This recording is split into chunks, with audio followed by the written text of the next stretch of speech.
Good morning, everyone. Thank you for your time. I would like to present my preliminary research. Let me share my presentation first.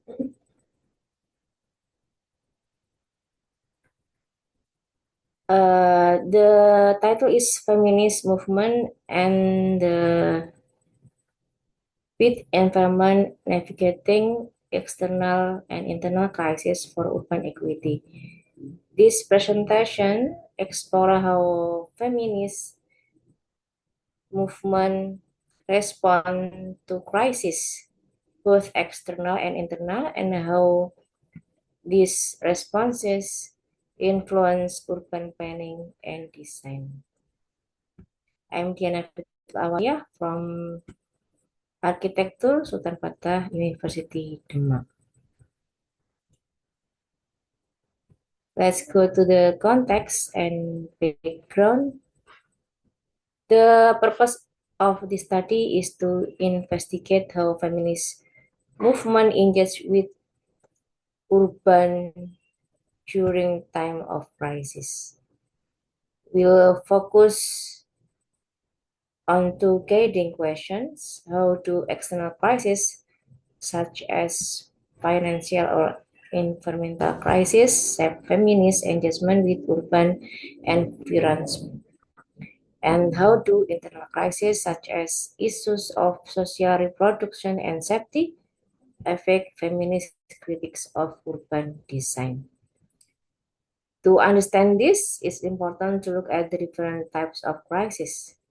External crisis includes events like economic downturns or environmental disasters, which often deepen gender inequalities. Internal crisis include issues like the undervaluation of reproductive labor and concern around women's safety in urban spaces. The relevance here is clear. If we want cities to be more equitable, we need to understand how feminist movement interact with crisis to reshape the built environment. This study is based on qualitative literature review. I conducted a thematic analysis to identify recurring themes such as economic inequality, social justice, and safety. The data come from books, journal articles, and reports from organizations like UN Women.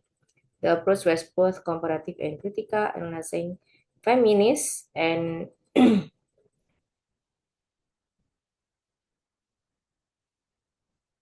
analyzing feminist architectural intervention across different crises.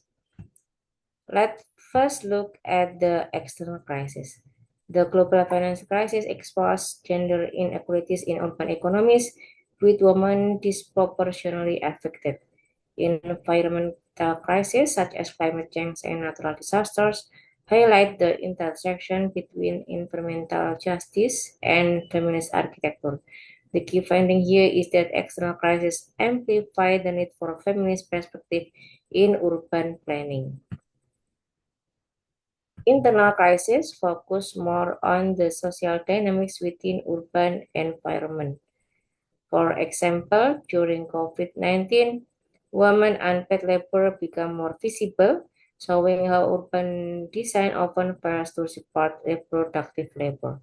Safety and accessibility are also central concerns. Feminist critics point out that many urban spaces are not designed with women's mobility and safety in mind.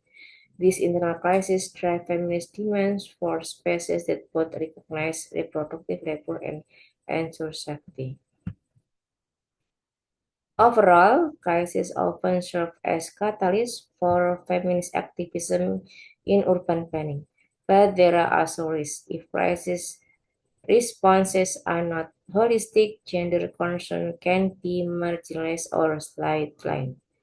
That's why a more holistic approach is essential, one that integrates feminist perspective into broader urban policies and crisis response.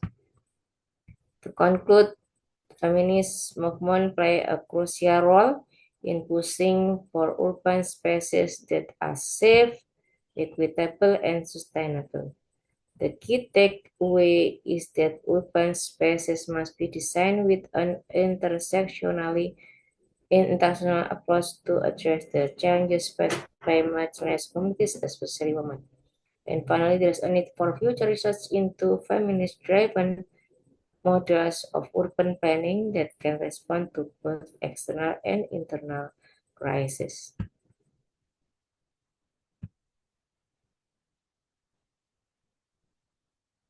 Thank you for listening. I'd like to open the floor for question and discussion.